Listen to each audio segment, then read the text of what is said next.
Ang drainage sa oil plantation to mga idol, no? So ito pakyawan ito. At dito natin malaman mga idol kung magkaanong isang araw natin at isang buwan ang kitaan mga idol. So nagtanong ako sa idol na to, ayan, ni Jewel. Nagtanong ako kung magkaano na ang halaga ng drainage ngayon, yung drainage 4. Yung drainage 4 na yan mga idol, ang sukat niyan 4 times 3 times 1 feet. Ayan. So sa isang runtime mga idol, tinatawag nila ay sa English yan ay chin. Yung sa isang chin mga idol 66 feet. Ayan. So ngayon mga idol, pag ang unit natin ay 200, kaya natin gawin sa isang araw 40 chin to 50 chin. So nakadepende sa operator, mayroon din naman na mabilis, aabot pa ng 60 chin, no, sa isang araw. So ang pag-usapan lang natin ngayon mga idol, wag na yung sa taas, yung pinakababa lang ang alamin natin kung magkaano, no, sa isang araw ang masahod natin.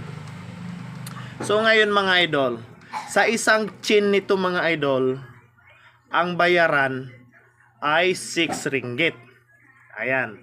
So yung 6 ringgit na yan, i-times natin sa piso, naging 90.82 piso.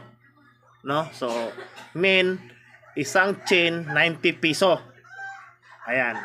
So ngayon mga idol, sa isang araw, yun ang sinabi ko kanina, makakuha tayo ng 40 chin to 50 chin sa isang araw. Sa replanting to mga idol ha.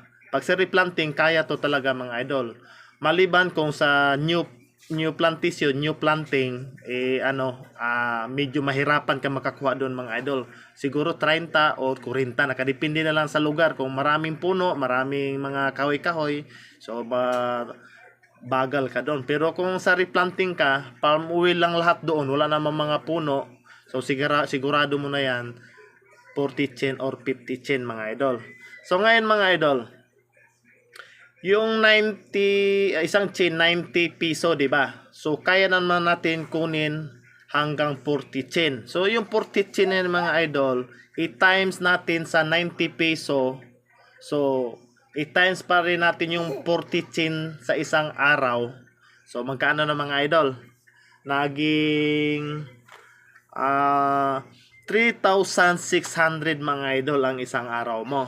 So ngayon mga idol, i-times natin yan sa 26 days, no? So di na natin isali yung linggo mga idol.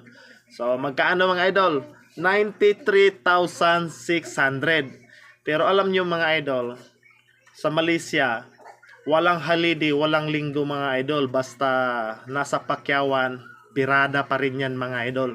Walang putol yan mga idol hanggang tapos yung kontrata. Dahil ito mga idol, pag mag-replanting ng plantation, example, 10,000 hektarya. Okay, 10,000 hektarya, ilang buwan mo kontrata nun? Okay, 1 year. O, minsan, 6 na buwan. So, yung 1 year na yon, tuloy-tuloy kayo mga idol, makapira ka nun hanggang 1 year. Pag abot ng kontrata nyo mga idol, ubos na yung trabaho ninyo, 1 year yung kontrata So, okay kung yung amo mo ay nakakuha pa, patapos na to, tapos nakakuha naman panibagong project, ayun, makaipon-ipon ka talaga yan mga idol dahil tuloy-tuloy ang trabaho nyo. Pero kung matambay na naman kayo, wala kayong trabaho, siyempre maghanap ka na muna sa iba. So, hindi naman lahat ng mga ganitong mga gawain. Kung matambay ka mga 1 buwan, 2 buwan, o kung mamili ka pa ng trabaho, mas lalo pang higit pa. Pero kung di ka naman mamili ng trabaho, kahit mababang bigayan ay papasok ka pa rin, ayos din naman. So yun ang mga idol, no, na-share natin mga idol para lang to sa kaalaman sa lahat kung magkano mga bigayan doon, sahuran sa Sabah, Malaysia. Pakyawan mga idol, nakadepende sa trabaho natin, no? Iba-iba ang price niyan mga idol. So ngayon alam na natin lahat, lalo na yung mga operator dito sa Pilipinas, alam nila kung paano ang mga bigayan. So dami pa tayong mga video nga klaseng trabaho doon mga idol na i-content natin para malaman sa lahat, no, lalo na yung mga idol natin dito sa Pilipinas. At yun lang mga idol, maraming salamat. God bless you all.